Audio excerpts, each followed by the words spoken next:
پھر فرمایا اولئک الذین کفروا بآیات ربہم ولقائہ فحبطت اعمالہم فلا نقیم لہم یوم القیامۃ وزنا. صرف دنیا کو سامنے رکھ کے کی جانے والی کوششیں ضائع ہو جائیں گی اور ان کے اعمال کو کوئی وزن نہ ملے گا. ذالک جزاؤہم جہنم بما کفروا واتخذوا آیاتی ورسلی ہزوا.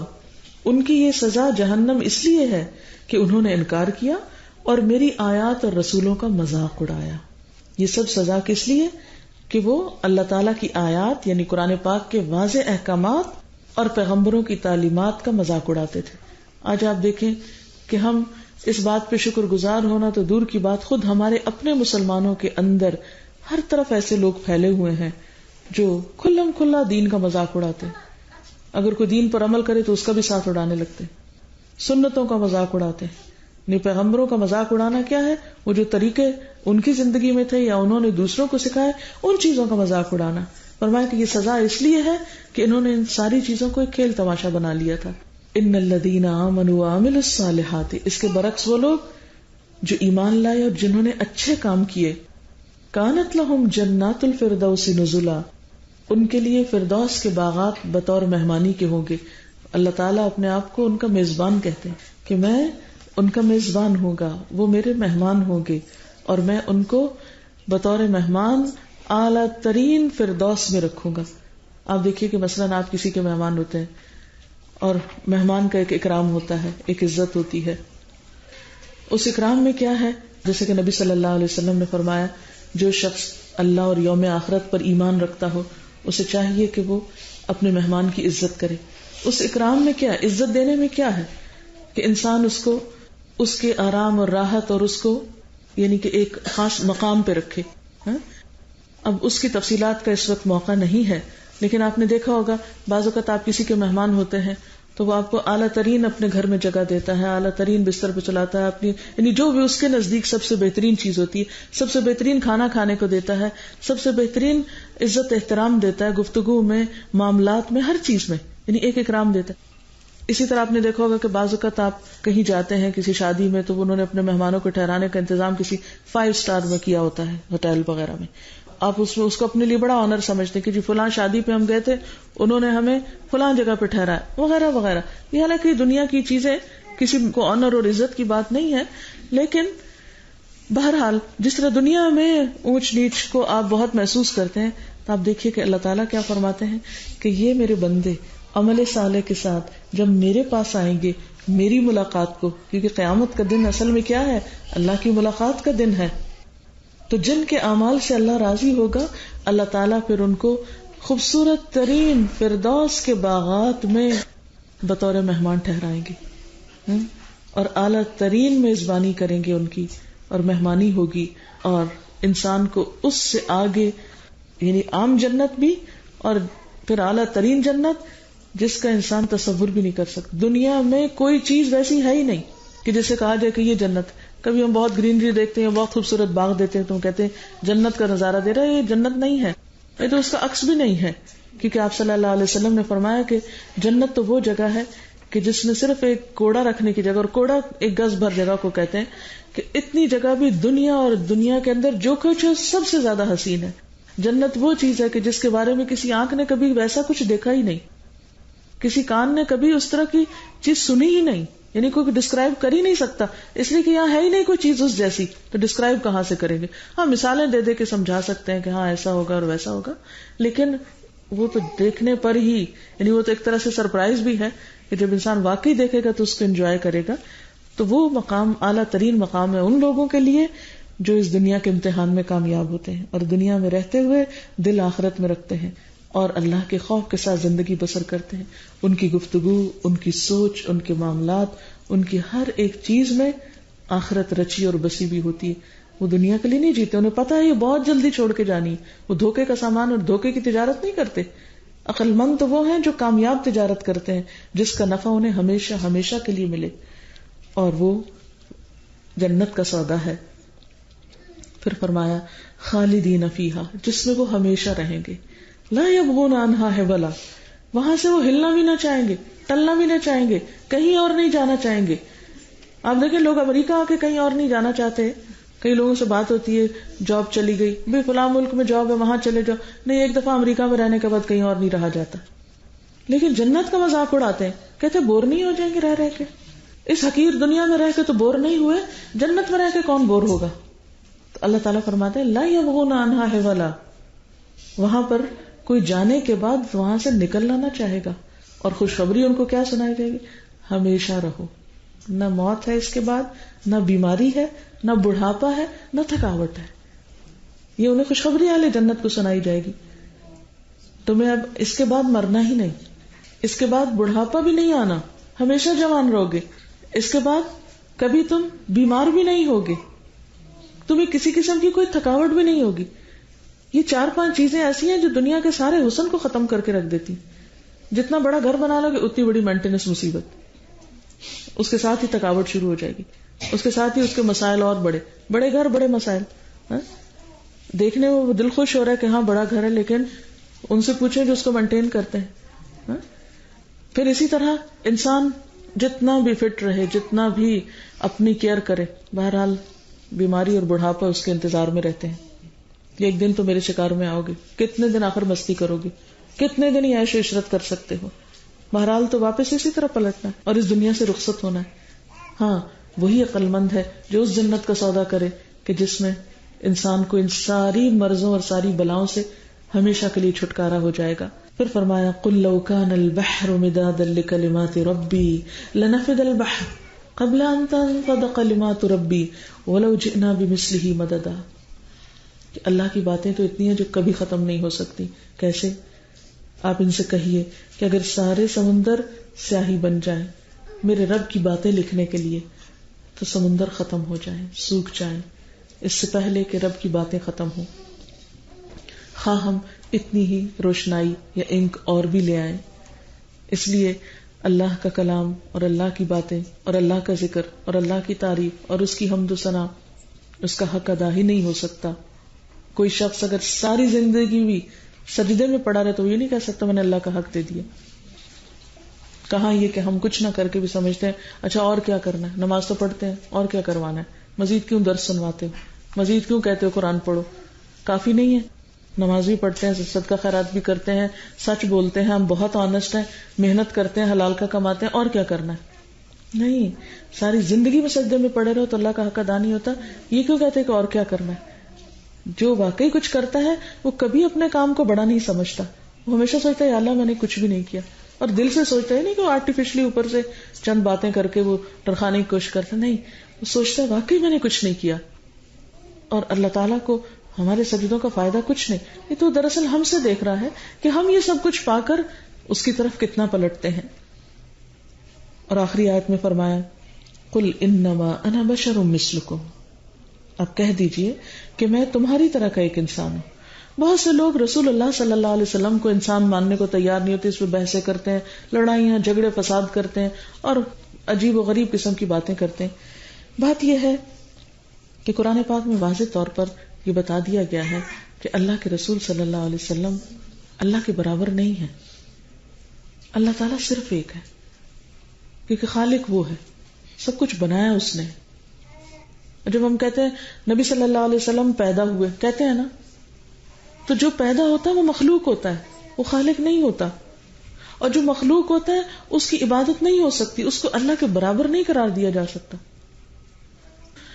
اس لیے یہاں پر پہلے عقیدے کو درست کیا گیا کہ اللہ تعالیٰ کی قدر پہچانو، اللہ کا مقام پہچانو، اس کی عظمت کو جانو، اور پھر اس کے بعد قل انما انا بشر مثلکم یوحی الی. فرق کیا ہے عام انسانوں میں اور رسول اللہ صلی اللہ علیہ وسلم میں؟ کہ آپ کی طرف وحی کی جاتی ہے، آپ اللہ کے پیارے ہیں، آپ چنے ہوئے ہیں، آپ اللہ کے محبوب ہیں. سب سے زیادہ آپ کی عظمت ہے انسانوں میں، پیغمبروں میں سب سے بڑے مقام پر ہیں. لیکن آپ نے بھی آ کے پیغام لوگوں کو کیا دیا کہ انما الہکم الہ واحد، کہ تم سب کا الہ ایک ہے، صرف وہ عبادت کے لائق ہے. کیوں عبادت کے لائق وہ ہے؟ اس لیے کہ سب کچھ دیا اس نے ہے نا. ہمیں رزق وہ دیتا ہے، ہمیں زندگی اس نے دی، جو کچھ ہمارے پاس ہے وہ اسی نے دیا ہے، کسی اور کی طرف سے ہمیں نہیں ملا. ہمیں رسول اللہ صلی اللہ علیہ وسلم نے یہ زندگی نہیں دی، یہ صحت نہیں دی، اس لیے عبادت صرف اللہ ہی کی ہوگی. اور یہ ایسا ہی ہے نا کہ جیسے مثلا مجھے پیاس لگی اور یہ عفت مجھے پانی لا کر دیتی ہے تو مجھے کیا کہنا چاہیے؟ عفت کا شکریہ. اور اگر میں عفت کو بھول کے کہوں آپ کا شکریہ، مثلا کو شہناز کا شکریہ، حالانکہ شہناز پانی نہیں لائی، پانی وہ لائی ہے، اور اگر میں یہ کہوں شکریہ ان کا، تو آپ بتائیے کہ میرا یہ عمل کیا ہوگا؟ اور اگر میں یہ کہوں عفت کا بھی شکریہ اور شہناز کا بھی شکریہ، تو یہ شرک ہے نا. یہی شرک ہے. شکر گزاری صرف اللہ کے لیے، کیونکہ صرف اس نے دیا ہے. کسی انسان کو، خواہ وہ پیغمبر ہی کیوں نہ ہو، ان کو ساتھ نہیں ملایا جا سکتا کسی عبادت میں. اور یہ صرف اس معاملے میں نہیں کہ سجدہ کسی اور کے آگے نہ ہو یا دعا کسی اور کے آگے نہ ہو. بعض اوقات ہم ایسی چیزیں پڑھتے ہیں یا کرتے ہیں، مثلا ہمارے یہاں درود تاج بہت کثرت سے پڑھا جاتا ہے. اب درود تاج میں کیا ہے؟ نبی صلی اللہ علیہ وسلم کے لیے یہ لفظ لکھے ہوئے ہیں، دافع البلاء والوباء والقحط والمرض والالم، کہ آپ دور کرنے والے ہیں بلاؤں کے، قحط کے، مرض، بیماری کے. یہ شرک ہے، اور اتنی کثرت سے لوگ پڑھتے ہیں اس کو اور شرکیہ کلمات دہراتے رہتے ہیں. ساری مصیبت دور کرنا صرف اللہ کے ہاتھ میں، کوئی دور نہیں کر سکتا. قرآن پاک میں اللہ تعالیٰ خود فرماتے ہیں اَمَّن يُجِيبُ الْمُضْطَرَّ إِذَا دَعَاهُ وَيَكْشِفُ السُّوءَ، بھلا وہ کون ہے جو بے قرار کی پکار سنتا ہے اور تکلیف دور کرتا ہے؟ اللہ کے سوا کوئی نہیں. لہذا کسی اور کے بارے میں یہ سوچنا وہ میری مصیبت دور کرے گا یا وہ میری تکلیف دور کرے گا، یہ شرک میں شمار ہو جاتا ہے. اور شرک کا گناہ اللہ تعالیٰ معاف نہیں کرتے، اس لیے اس کے بارے میں بتانا بھی بے حد ضروری ہے. کیونکہ بہت سے لوگ مائنڈ کر جاتے ہیں اس بات کو کہ نہیں آپ ہمیں شاید الٹی پٹی پڑھا رہے. نہیں، تھوڑی سی ہم اگر عقل بھی استعمال کریں تو ہمیں یہ باتیں بہت آسانی سے سمجھ آنے والی ہیں. آپ دیکھیں کہ رسول اللہ صلی اللہ علیہ وسلم کو خود بخار آیا نا، آپ کو خود بخار آیا، آپ کے سر میں بھی درد ہوا، آپ انسان تھے، آپ کے اوپر غم بھی آئے، آپ روئے بھی، آپ مسکرائے بھی، آپ کھاتے بھی تھے، آپ بازار میں بھی جاتے تھے، آپ شادی بھی کرتے تھے. یہ ساری صفات کس کی ہیں؟ انسان کی نہیں ہے. یہ ساری صفات انسان کی ہیں، لیکن فرق کیا ہے کہ وہ عام انسان نہیں تھے، ان پر وحی آتی تھی، ان کو اللہ نے چن لیا تھا. وہ سب انسانیت کے لیے رحمت کا پیغام تھے، سب انسانیت کے لیے ہدایت کا ذریعہ تھے.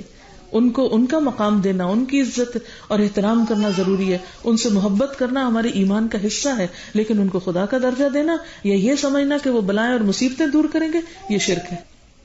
تو یہاں پر کیا فرمایا؟ آپ ان کو بتا دیجئے، قل، آپ کہیے، انما انا بشر مثلکم، کہ میں ایک انسان ہوں تم جیسا. یوحی الیہ، میری طرف وحی کی جاتی ہے. کیا؟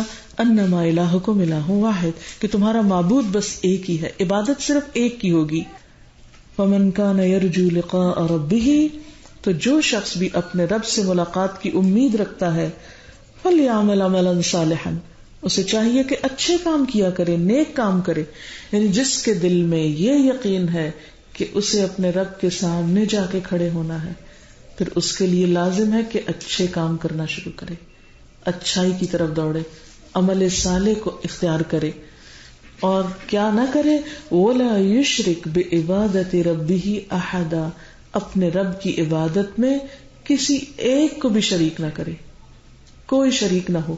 اچھا، کس طرح؟ بعض اوقات ہم نماز پڑھتے ہوئے کہتے ہیں کہ اللہ کے لیے، لیکن کوئی پاس سے گزر جائے بڑے خشوع و خضوع سے پڑھنے لگتے ہیں کہ وہ خوش ہو کے ہماری نماز کتنی اچھی. یہ ہم نے کیا کیا؟ پڑھ تو ہم اللہ کے لیے رہتے، یہ کہاں سے ٹپک گیا بیچ میں؟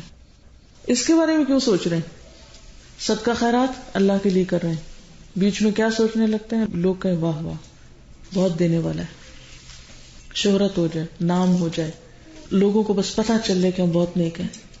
تو یہ سب کیا ہے؟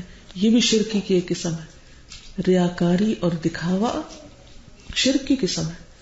اور اس میں آپ دیکھیے کہ اللہ کے رسول صلی اللہ علیہ وسلم نے فرمایا، من صلی یرائی فقد اشرک، من تصدق یرائی فقد اشرک، من صام یرائی فقد اشرک.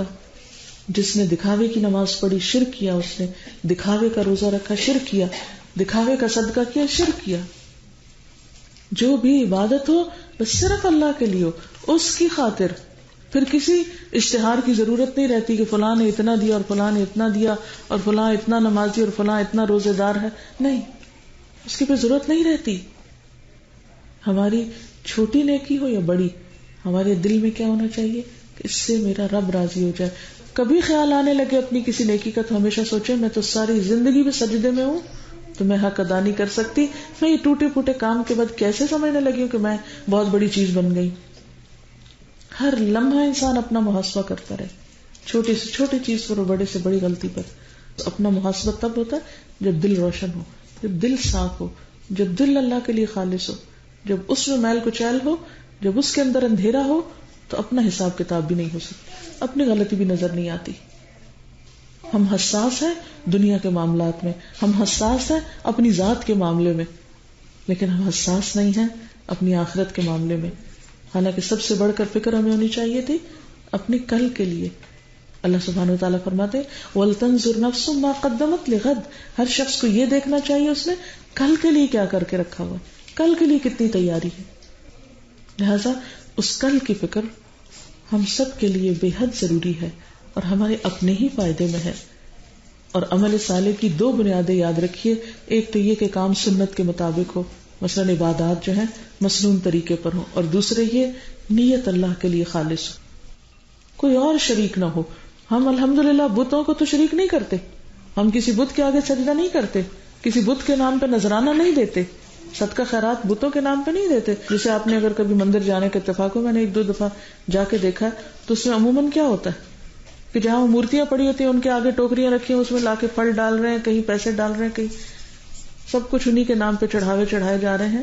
الحمدللہ اللہ نے ہمیں ان ساری چیزوں سے بچایا کہ ہم کسی قبر پہ جا کے نہیں دے رہے یا کسی اور کے نام پہ نہیں دے رہے، سب کچھ اللہ ہی کے نام پہ دے رہے ہیں. لیکن اللہ کے نام پہ دیتے ہوئے پھر شیطان بیچ میں حملہ آور ہو جاتا ہے اور پھر نیت خراب کرتا ہے اور پھر غرض اور مقصد کچھ اور بنا دیتا ہے. اس لیے اگر واقعی ہم چاہتے ہیں کہ ہمارے اعمال کا قیامت کے دن وزن ہو تو اس کے لیے کچھ یہ نہیں ہے کہ بہت ڈھیروں نیکیاں ہوں گی اور ایک انبار ہوں گے تو تبھی بخشش ہوگی. یہ جو کہتے ہیں نا اللہ تعالیٰ پتہ نہیں کس چیز پہ بخشتے، اس کا مطلب یہ ہوتا ہے کہ پتہ نہیں کون سا عمل پھر واقعی خالص اللہ کے لیے ہو.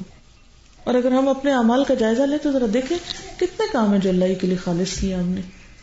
کتنی دفعہ ہم اپنی نیت کا حساب چیک کر اپنے نگران خود ہوں، کیونکہ بہت ساری چیزیں جو کوئی ہماری نگرانی نہیں کر سکتا، ہمیں اس کا حساب خود رکھنا ہے. کسی کے ساتھ دھوکہ فریب کرنا، حقیقت کچھ اور دکھانا کچھ، ظاہر کچھ باطن کچھ، زبان پہ کچھ دل میں کچھ، ادھر کچھ ادھر کچھ، یعنی کتنے ڈبل سٹینڈرڈز ہیں ہمارے. یہ سب چیزیں کسی اور کو نقصان دینے والی نہیں، یہ سب اپنے ہی کو نقصان دینے والی ہیں. اور جب تک ہم اپنے خیر خواہ خود نہیں بنیں گے، اپنی بھلائی خود نہیں سوچیں گے، اپنے اندر نیت اور ارادہ خود نہیں کریں گے، اپنے اوپر چیک خود نہیں رکھیں گے، کوئی ہمارے لیے کچھ نہیں کر سکتا. ماں باپ بھی نہیں کچھ کر سکتے، بہن بھائی بھی کچھ نہیں کر سکتے. دنیا میں بھی آپ نے دیکھا ہوگا اگر آپ کے کسی بہن بھائی نے نہیں پڑھا تو آپ اس کے لیے کیا کر سکتے؟ ساری زندگی کتنا اس پہ صدقہ خیرات آپ کریں گے؟ کتنا آپ اس کو اٹھا کے کھڑا کر سکتے ہیں جو خود ہی بیٹھ جائے؟ کتنا آپ اس کو دھکیل سکتے ہیں؟ کتنا چلا سکتے؟ نہیں، ہر ایک کو خود چلنا پڑتا ہے، خود محنت کرنی. اگر دنیا کے امور میں خود محنت کرنی پڑتی تو آخرت کے لیے بھی اسی طرح خود اپنے لیے سنجیدہ ہونا ہے، خود اپنی فکر کرنی ہے. اور اس کا احسان کسی پر بھی نہیں، نہ کسی درس دینے والے پر اور نہ کسی بتانے والے پر اور نہ کسی ماں باپ پر، نہ کسی دوست پر، نہ کسی اور پر. انما بغیکم علی انفسکم، انسان کی سرکشی بھی انسان کے اپنے اوپر، انسان کی کوشش بھی اسی کی طرح پلٹ، اور اسی طرح انسان کا احسان اور نیکی بھی اسی پہ پلٹتی ہے. قرآن پاک میں اللہ تعالیٰ فرماتے ہیں هل جزاء الاحسان الا الاحسان، کیا احسان کا بدلہ احسان کے سوا کچھ اور ہو سکتا؟ جو انسان نیکی کا رویہ اختیار کرے گا، من جاء بالحسنۃ فلہ عشر امثالھا، اللہ کی رحمت تو اتنی عام ہے، کوئی ایک نیکی کرے گا اللہ تعالیٰ 10 نمبر اس کے دے گا، 10 گنا اجر زیادہ دے گا.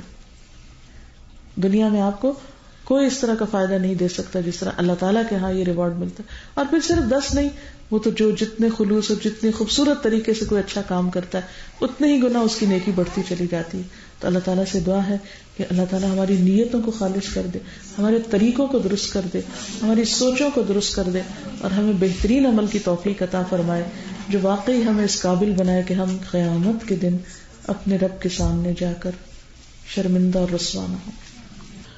جی ضرور سوال کیجیے. یہ بات آپ کی درست ہے کہ ہم جیسے دنیا کے معاملات میں بہت پیچھے ہیں ان سے، اسی طرح دین کی پروموشن کے معاملے میں بھی بہت پیچھے ہیں. آپ کسی کرسچن مشنری اس سیٹ اپ کو دیکھیں، آپ کسی بھی چرچ میں چلے جائیں، اور جس طرح اس کو آرگنائز کیا ہوا ہوتا ہے، جس طرح اس میں صفائی ستھرائی اور ہر چیز کا انتظام ہوتا ہے، اس کے برعکس آپ کسی مسجد کسی مدرسے میں چلے جائیں اور آپ حال دیکھ سکتے ہیں، ایزیلی آپ کمپیئر کر سکتے ہیں. فرق کس چیز کا ہے؟ فرق شعور کی کمی ہے. ہم نے دین کا نام تو لگا لیا لیکن ہم دین کی روح کو نہیں جانتے. تو جب تک مسلمانوں کے اندر شعور نہیں بیدار ہوتا، وہ اپنے نفع نقصان کو بھی نہیں سمجھتے کہ اصل فائدہ کس میں اور ہمارا اصل کرنے کا کام کیا. تو یہ جو جنرلی ہم مسلمانوں کے اندر تعلیم کی کمی ہے، لٹریسی کی کمی ہے، اور امت مسلمہ میں آن دا ہول آپ دیکھیے، اگر پوری دنیا کے نقشے کو سامنے رکھیں تو ایسٹ میں بھی وہ ملک جو نان مسلم کنٹریز ہیں، وہ آگے پروگرس کر رہے ہیں.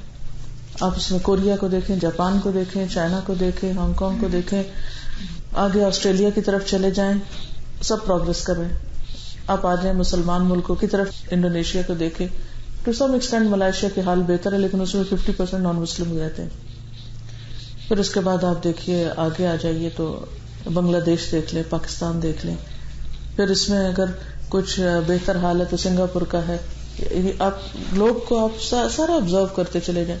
پھر آپ مڈل ایسٹ میں آ جائیں، جتنے بھی مسلمان ملک ہیں، تیل کی دولت سے انہوں نے بڑی بڑی بلڈنگز تو بنا لی ہیں مگر تعلیم اور شعور اور ریسرچ کے میدان میں بہت پیچھے ہیں. پھر اس کے بعد آپ آگے آ جائیں یورپین کنٹریز میں بھی آپ دیکھیے کہ یورپین کنٹریز میں جو ترکی ہے یا پھر اس کے ساتھ البانیہ میں مسلمان ہیں، ان ملکوں کا پھر حال خراب ہے.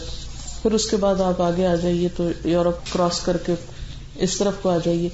تو بنیادی طور پر اوور آل امت مسلمہ میں جو تعلیم کی کمی ہے، شعور کی کمی ہے، اس کی وجہ سے پھر آپس میں ساری چیزوں میں پھر وہ بحیثیت ایک مسلمان امت کے بہت پیچھے. اب ہوتا یہ ہے کہ جب کچھ سیگمنٹ اس کا کسی ایسی سوسائٹی یا کلچر میں چلا جاتا ہے تو وہ ان کے سہارے کچھ کام کرنے لگتے ہیں. مثلا جو مسلمان یہاں آئے ہیں اپنے ٹیلنٹ کو بہتر طور پر استعمال کر رہے ہیں، بہت سی چیزوں میں انڈیویجلی آگے جا رہے ہیں. بہت سے دولت کمانے میں یا بہت سے پروفیشنز میں انڈیویجولز بہت آگے ہوں گے، مگر ایک کمیونٹی کا جو تصور ہے، یہ جو کمیونٹی کے لیول پہ کام ہونا چاہیے، اس میں اتفاق اور اتحاد نہیں. بعض اوقات مجھے بڑا ہی افسوس اور دکھ ہوتا ہے کہ آخر کیا مصیبت ہے کہ ہم مسلمان ہی ایک دوسرے کو کاٹتے ہیں. ہر ایک اپنی 1.5 انچ کی مسجد الگ بنانا چاہتا ہے، ہر ایک اپنا نام بلند کرنا چاہتا ہے، دوسرے کی غلطی اور کوتاہی کو دیکھ کے اس کی اصلاح اور خیرخواہی کی فکر کم ہوتی ہے، کرٹیسزم زیادہ ہوتا ہے. کوئی اچھا کرے یا برا کرے، ہم صرف تنقید کرنے والوں میں ہوتے ہیں، ہم ساتھ مل کے اس سے دوستی کر کے اس کی خیرخواہی نہیں کرتے. پھر اسی طرح آپ دیکھیں دین کے نام پر اتنی فرقہ واریت، اتنا اختلاف ہے، حالانکہ دنیا کے معاملات میں وہی لوگ آپس میں اکٹھے بیٹھے ہوں گے، لیکن جب دین کی بات ہوگی مسجدیں الگ ہو جائیں گی. اور چھوٹی چھوٹی باتوں پر اتنے دل تنگ ہیں. آپ صلی اللہ علیہ وسلم نے فرمایا تھا کہ تم سے پہلی امتوں کو شح نے ہلاک کیا تھا. شح کیا ہے؟ دلوں کی تنگی. دلوں کی تنگی نے ہلاک کیا تھا پچھلی امتوں کو. اتقوا الشح، تم بھی اس شح سے بچ کے رہنا. لیکن آج آپ دیکھیں ہمارے دل کتنے چھوٹے ہیں، کتنے تنگ ہیں. اور پھر اگر دل کھلے تو دنیا کی محبت میں کھلے، اس کے لیے بہت بڑے ہیں ہمارے دل. پھر ہم اپنی ذات پہ تو خرچ کر سکتے ہیں، اپنے فائدوں کے لیے بہت کچھ کر سکتے ہیں، مگر اجتماعی بھلائی کے کاموں میں ہم کتنا کنٹریبیوٹ کرتے ہیں. آپ دوسری کمیونٹیز کو آپ دیکھیں کہ چیریٹی کے نام پر کیا کچھ نہیں ہوتا. ہندوز میں آپ دیکھ لیں، سکھ کمیونٹی میں آپ دیکھ لیں. پچھلے دنوں میں ٹورانٹو میں تھی تو وہاں میں گردوارے میں صرف یہ دیکھنے کے لیے گئی جسٹ ٹو لرن اور ریلیجنس کو، کہ ان کے بارے میں انڈرسٹینڈنگ ہونی چاہیے کہ کس طرح یہ عبادت کرتے ہیں، کیا کرتے ہیں. سب سے پہلے وہ ہمیں لے گئے نیچے کچن میں، ہیوج کچن تھا، اس میں بے شمار خواتین کھڑے ہو کے روٹی بنا رہی، اور کوئی شور ہنگامہ نہیں. کوئی آٹا گوندھ رہا ہے، کوئی پیڑے بنا رہا ہے، کوئی روٹی پکا رہا ہے، کوئی سالن بنا رہا ہے. اور اس سے آگے ہمیں لے گئے تو ایک بہت بڑا ہال تھا، وہاں پر کپڑے بچھے ہوئے تھے، نیچے بے شمار لوگ کھانا کھا رہے ہیں بیٹھ کے. تو ہم نے پوچھا کہ کس طرح ہوتا ہے؟ کہتے لوگ ہی لاتے ہیں، خود ہی لاتے ہیں، خود ہی بناتے ہیں، خود ہی کھاتے ہیں. اور ہم ہون سے بھی کس طرح ویکینڈ پہ جمع ہوتے ہیں تاکہ ہم ایک دوسرے کے قریب ہوں، اس کو ہم سنگت بولتے ہیں، اور ہم ایک دوسرے کو پہچانتے ہیں تاکہ کلوز کمیونٹی کے ساتھ ہم اپنی آئیڈینٹی کو سیو کر سکیں. ایک دوسرے کے سپورٹ ہوتے ہیں. یہ وجہ ہے کہ ان کو اپنا لباس پہنتے ہوئے شرم نہیں آتی، ان کو اپنے طریقوں پر چلتے ہوئے شرم نہیں آتی، اور اس کے ساتھ دنیا میں پروگرس کریں. چھوٹے چھوٹے مسائل میں وہ ایک دوسرے کے لیے کتنی بڑی سپورٹ ہوتی ہے. مجھے جو لوکل لے کر گئی تھی وہاں وہ بتا رہی تھی کہ اس کمیونٹی نے آپس کے فنڈز اکٹھے کر کے ایسے ایسے وکیل اور ایسے ایسے سروسز انہوں نے حاصل کی ہوئی ہیں کہ کوئی سکھ اگر آتا ہے تو اس کے لیے کوئی پریشانی نہیں کہ وہ رہے گا کہاں. وہ اس کا امیگریشن کے مسئلے, اس کے دوسرے تیسرے سب لوگ مل کے ایک طرح سے جذب کر لیتے ہیں. اس کے برعکس ہمارے ہاں مسلمانوں میں کیا ہے, کوئی آیا ہے, کوئی بیمار ہے, کوئی تندرست ہے, کوئی مر رہا ہے, کوئی جی رہا ہے, کون کہاں ہے کہاں نہیں. ہو سکتا ہے انڈیویجل بیسس پر کہیں کہیں کچھ لوگ مل جل کے اپنی برادری کے لیے کچھ کر رہے ہو, بعض اوقات برادریوں کے لیے بھی کر رہے ہوتے ہیں. برادری کے نام پر ہم پھر بھی اکٹھے ہو جاتے ہیں, لیکن اسلام کے نام پر ہم اکٹھے نہیں ہو سکتے. بعض اوقات دنیاوی انٹرسٹ پر ہم اکٹھے ہو جاتے ہیں, لیکن اسلام کے لیے ہم اپنی شان بلند کرنا چاہتے ہیں, ہم خود آگے ہونا چاہتے ہیں, ہم اپنے نام کی فکر کرتے ہیں, ہمارا کیا بنا, ہماری کتنی امپورٹنس ہوگی, ہمارے لیے کتنی چاہت ہوگی. تو پھر جب کام اللہ کے لیے نہیں ہو اور اپنی ذاتوں کے لیے ہو تو پھر اس میں ترقی اور برکت کہاں سے ہو سکتی. آپ کو اپنی انا توڑ کے دوسرے کے ساتھ ملنا پڑتا ہے, آپ اپنی انا قائم رکھ کے نہیں مل سکتے. تو یہ وجہ ہے مسلمانوں کے بہت پیچھے رہنے کی. اور پھر اس کے بعد یہ ہے ہمارے غلط کانسیپٹس. سب لوگ یہ سمجھتے ہیں کہ محنت کرو گے تو کچھ ملے گا. ہم مسلمانوں میں ہیں بغیر محنت کے جنت ملے گی. دھوکہ دو, فریب کرو, جھوٹ بولو, وعدہ خلافی کرو, دوسروں کی جڑیں کاٹو, جو مرضی کرو اور جنت تمہارے لیے. یہ اس قسم کے جو مسکنسپشنز ہیں انہوں نے بہت کام خراب کیا ہوا ہے. وہ اگر جیزس کے نام پر اپنی زندگیاں وقف کر سکتے ہیں تو ہم اسلام کے نام پر کیا کر رہے ہیں. ہم نے وہ قربانی کا جذبہ, آپ دیکھیے ہر دنیا کے ملک میں ہاسپٹلز انہوں نے بنائے ہوئے ہیں, چرچز کے علاوہ ہاسپٹلز ہیں, سکولز ہیں. میرا کینیا جانے کا اتفاق ہوا اور وہاں پر ہم مسائی مارا کا جو نیشنل پارک ہے وہاں ہم جا رہے تھے تو بہت آئسولیٹڈ سی روڈ تھی اور بیچ بیچ میں ایک کمرے کا چرچ. اور پھر انہوں نے کہا کہ یہاں کے لوکلز کو, ان ٹرائبز کے بچوں کو یہ لوگ امریکہ اور مختلف جگہوں پر لے جا کے پڑھاتے ہیں, سکھاتے ہیں, لکھاتے ہیں, پھر واپس لا کر ان چرچز وغیرہ میں ان کو ان کے ذریعے آگے کرسچینٹی کو پھیلانے کا کام کرتے ہیں. ہماری آرگنائزیشن کہاں ہے؟ ہم تو ہر ایک کو شک کی نگاہ سے دیکھتے ہیں, وہ یہ کر رہے ہیں ضرور اس کے بیچ میں پتہ نہیں اس کا کیا ہوگا. ہر ایک کو بلیم کرنا جانتے ہیں, ہر ایک کے اوپر الزام تراشی, ہر ایک کے کام کے اوپر کریٹیسزم. جاننے کی کوشش نہیں کریں گے, جو ہماری مرضی کے خلاف ہوگا وہ ہمیں بہت کھلے گا. تو یہ ہیں وہ چیزیں کہ جس میں ہم ایک دوسرے کو کاٹنے میں ساری قوتیں لگا رہے ہیں. ہم آگے کہاں سے بڑھیں گے؟ دین کا فائدہ کہاں سے ہوگا؟ ہم اپنی ذات کے لیے سوچتے ہیں, ہم دین کے لیے کم سوچتے ہیں. تو جب ہمارے اندر کی خود غرضیاں اتنی بڑی ہوئی ہیں تو دین تو پھر رہ گیا پیچھے. پھر آپ دیکھیں, ہم بائی روڈ سفر کر رہے تھے تو کسی نے مجھے بتایا کہ یہ چرچ ہے جس میں شاید 5,000 یہ کتنے والنٹیئرز نے کام کیا تھا اور چند دن میں اس کو بنا ڈالا تھا. یعنی کچھ بھی اس میں نہ مزدور ہائر کیے گئے, نہ انجینئر ہائر کیے گئے, اور نہ جانے کچھ بھی ہائر نہیں کیا گیا, سب والنٹری ورک تھا. اور سب نے مل جل کے پلاننگ کر کے اپنا اپنا حصہ ڈالا. خود نیروبی میں ایک جہوواز وٹنسز کے جو گروپ ہے ان کا, وہاں مجھے ان کے چرچ میں جانے کا اتفاق ہوا.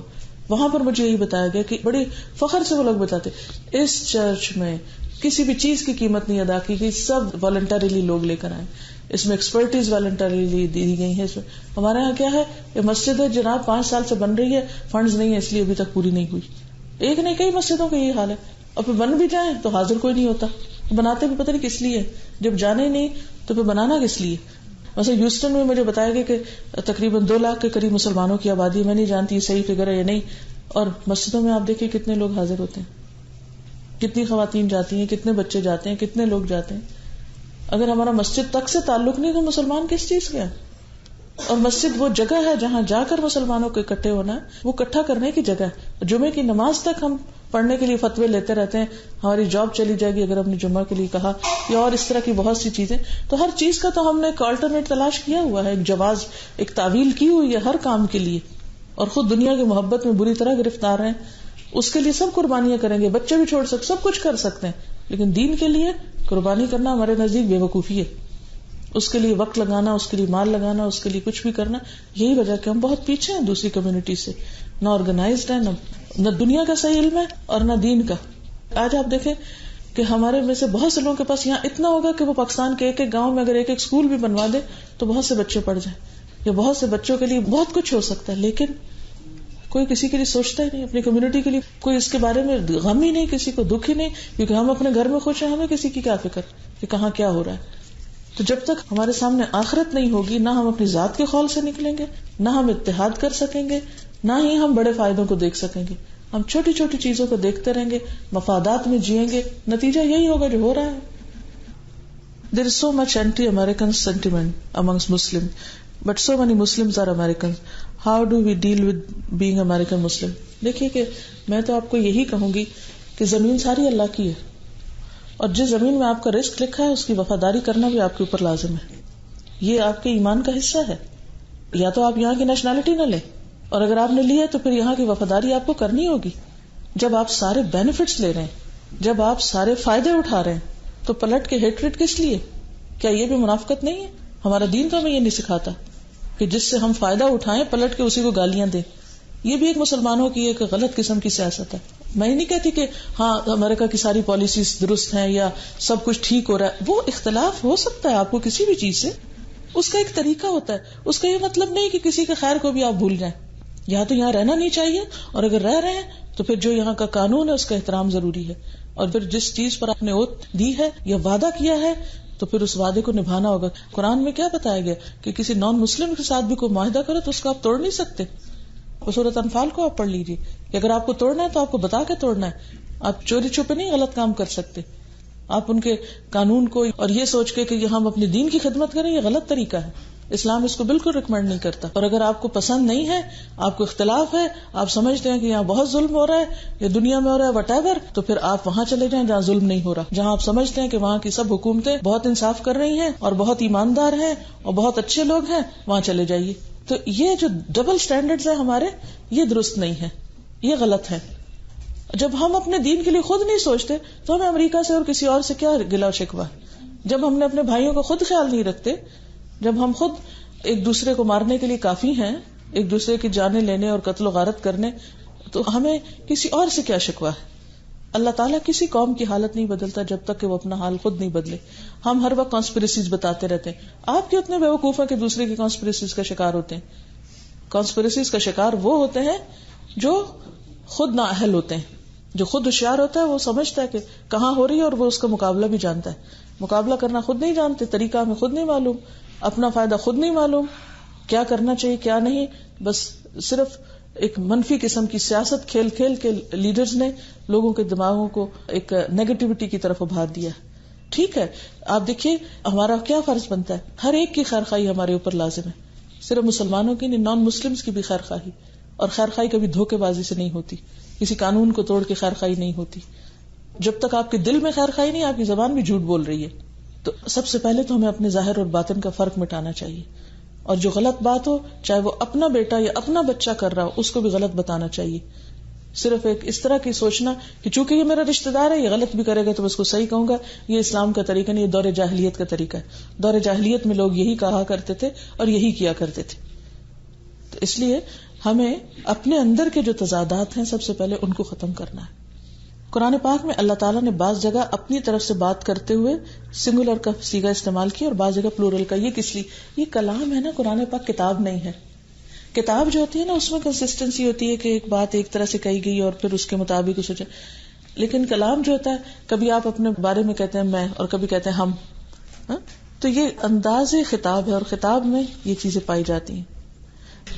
جی ضرور سوال کیجیے. آپ کو اپنا دل کیا کہتا ہے؟ آپ کا دل کیا کہتا ہے؟ جانا چاہیے نا. وضو کا مطلب کیا ہے؟ پانی جائے. جو چیز پانی کو روکے گی، یہ نہیں کہ اسلام نیل پالش کا دشمن ہے، کوئی اور بھی چیز لگ جائے گی اور وہ پانی رکے گا تو اس سے بھی وضو نہیں ہوگا. ٹھیک ہے، تو جب آپ نے نماز نہیں پڑھنی ہے تو آپ لگائے رکھیں. اوکے چلیے ایک دفعہ تلاوت سن لیتے ہیں. وَتَرَكْنَا بَعْضَهُمْ يَوْمَئِذٍ يَمُوجُ فِي بَعْضٍ وَنُفِخَ فِي الصُّورِ فَجَمَعْنَاهُمْ جَمْعًا وَعَرَضْنَا جَهَنَّمَ يَوْمَئِذٍ لِلْكَافِرِينَ عَرْضًا الَّذِينَ كَانَتْ أَعْيُنُهُمْ فِي غِطَاءٍ عَنْ ذِكْرِي وَكَانُوا لَا يَسْتَطِيعُونَ سَمْعًا أَفَحَسِبَ الَّذِينَ كَفَرُوا أَن يَتَّخِذُوا عِبَادِي مِن دُونِي أَوْلِيَاءَ إِنَّا جهنم للكافرين نزلا قل هل ننبئكم بالأخسرين أعمالا الذين ضل سعيهم في الحياة الدنيا وهم يحسبون أنهم يحسنون صنعا أولئك الذين كفروا بآيات ربهم ولقائه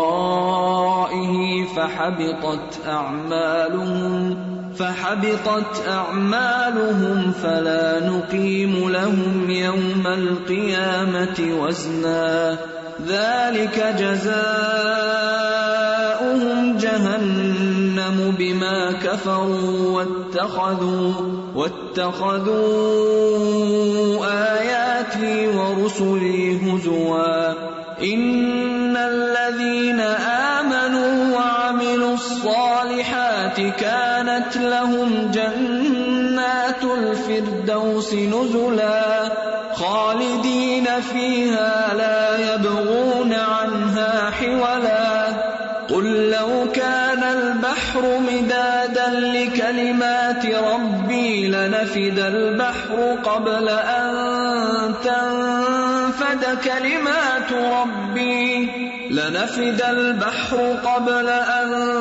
تنفد كلمات ربي ولو جئنا بمثله مددا قل إنما أنا بشر مثلكم يوحى إلي أنما إلهكم إله واحد فمن كان يرجو لقاء ربه